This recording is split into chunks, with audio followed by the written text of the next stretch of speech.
Em época de eleição, o que não falta é crítica em relação às pesquisas.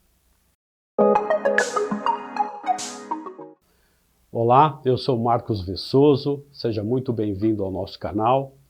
E hoje a ideia é falar um pouco sobre erros em pesquisas, até porque na época de eleição chovem críticas em relação às pesquisas eleitorais.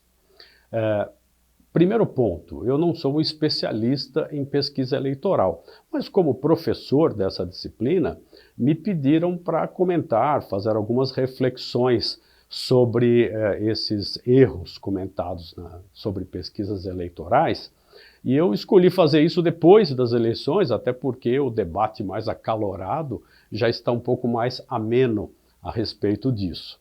Então, vou aqui compartilhar com vocês algumas reflexões a esse respeito.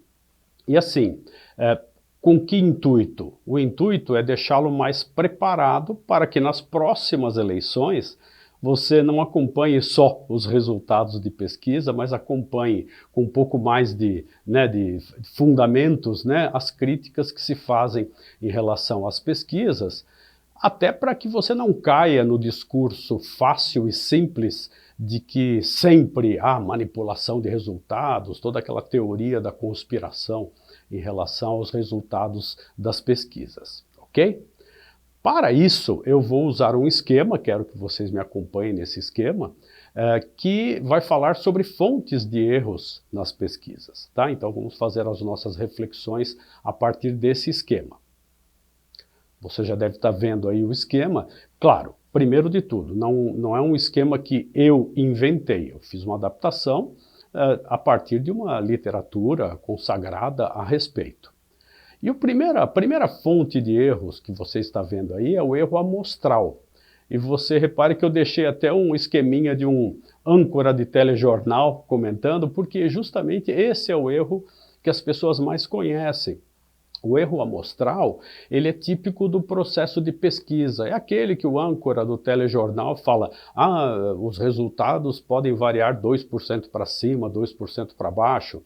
E essa variabilidade é típica do processo de pesquisa, isso é mensurável, é previsível, tanto é que é anunciado pelos jornalistas na hora que vão falar de algum resultado de pesquisa, tá? Talvez a parte que você não conheça é a outra parte dos chamados erros não amostrais, que aí sim, a somatória desses dois erros é que dá um erro total de uma pesquisa. Isso acontece. Os erros não amostrais, eles são previsíveis, assim, você pode trabalhar para que eles não aconteçam, mas você não tem como medir o impacto disso no resultado, muitos deles não são nem detectáveis quando acontecem, então é bom levar isso em conta na hora de considerar o erro total de uma pesquisa. Muito bem, vamos lá. O erro não amostral, ele também é dividido em duas partes. O primeiro deles é o erro de não resposta. O que é isso? É você selecionar uma pessoa para pesquisar, para fazer uma pesquisa, uma entrevista, e essa pessoa se recusar, não querer fazer. E se isso acontece com alguma frequência, pode ter algum impacto no resultado, mas existem meios de você evitar um reflexo muito grande disso nos resultados finais. A outra parte são os chamados erros de resposta, e é sobre eles que eu quero falar mais detalhadamente com vocês, é sobre eles que eu quero refletir um pouco mais a respeito. Os erros de resposta são erros típicos do processo também, muitos deles não são detectáveis, e você não tem como estimar o quanto esses erros podem estar impactando o resultado. O primeiro grupo de erros de resposta, eles são chamados erros potenciais do pesquisador. O pesquisador, aquela pessoa que planeja a pesquisa, pode cometer erros? Pode. Que fique claro que eu não acredito que isso aconteça na pesquisa eleitoral, até porque os profissionais envolvidos são muito experientes nisso, eles sabem lidar muito bem com isso. Mas é uma categoria de erros que está dentro do sistema de pesquisa, pode acontecer em relação a um estudo ou outro, mas dificilmente vai acontecer com a pesquisa eleitoral. Por quê? Porque as pessoas já conhecem o processo, já tem toda uma teoria estabelecida. O único ponto que eu comentaria com vocês nesse conjunto de erros é o último especificado lá no arcabouço amostral. O que é isso? O arcabouço amostral é a fonte de dados de onde você faz o processo de amostragem a partir dele. E pelo que me consta, aí estamos falando de bases eleitorais, das pessoas distribuídas nas suas zonas eleitorais.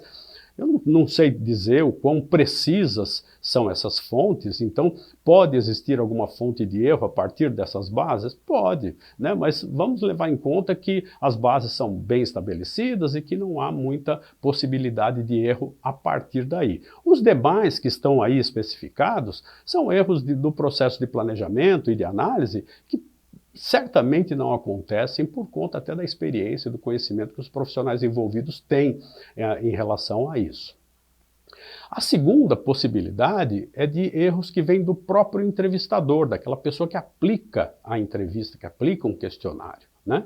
Ele pode errar na seleção do entrevistado, na forma de questionar, no registro da resposta, ou pode ter um erro proposital, tá? Também não acredito que isso seja muito influente em resultados. Por quê? Porque são profissionais treinados, existe todo um sistema de controle de qualidade que as empresas que fazem esse tipo de pesquisa costumam colocar em prática. Então é muito difícil que daí venham grandes problemas, tá? Agora, a terceira fonte de erros de resposta é justamente o próprio entrevistado, o respondente. Por quê? Porque ele pode gerar erros ou por incapacidade ou por indisposição em participar e, na minha modesta opinião, aqui nós temos uma fonte importante. Por quê? Por conta do assunto.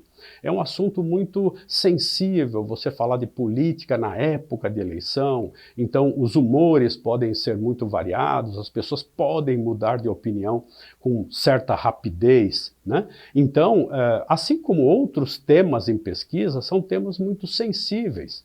E assim, há uma obrigatoriedade da pesquisa ser absolutamente precisa? Não, não há. Pesquisa é um orientador. Em outras áreas onde a pesquisa é usada bastante, nas áreas de negócios, por exemplo, na área da saúde, são feitas muitas pesquisas em relação ao mesmo tema. E as pessoas olham o que? As grandes tendências. E é isso que a gente tem que olhar também nas pesquisas eleitorais. Podem acontecer erros? Claro que podem. Vocês estão vendo aí uma série de fontes de erros. Então fica aqui a mensagem para que você não caia no discurso fácil de que sempre é um erro proposital, sempre há má fé. E não é bem assim. Tá? Existem fontes de erros, essas fontes são consideradas no processo de planejamento, há todo um controle de qualidade para que o impacto dos eventuais erros seja sempre o mínimo, mas pode efetivamente acontecer. Diga-se de passagem, o nosso histórico no Brasil de precisão das pesquisas eleitorais é muito positivo. Estou deixando, inclusive, aqui na descrição do vídeo, 2 links, né, para 2 artigos que foram publicados a respeito, e você pode confirmar isso que eu estou te falando, tá bom? Bom, era isso. A ideia era então passar para você algum conhecimento a mais a respeito para que você olhe esses eventuais distorções como uma coisa mais natural do processo e não obrigatoriamente sempre como uma coisa proposital, uma coisa de má fé. Certamente eu não acredito que isso aconteça, tá bom? Legal. Caso você queira conhecer mais sobre pesquisa, mais sobre evidências, acompanhe o nosso canal, né? Se inscreva no nosso canal, aperte aí o sininho de notificações e você vai estar sempre ligado nesse tema, podendo acompanhar os nossos vídeos aí que a gente vai colocando toda semana para você, tá bom? Um abraço e até mais. Tchau, tchau.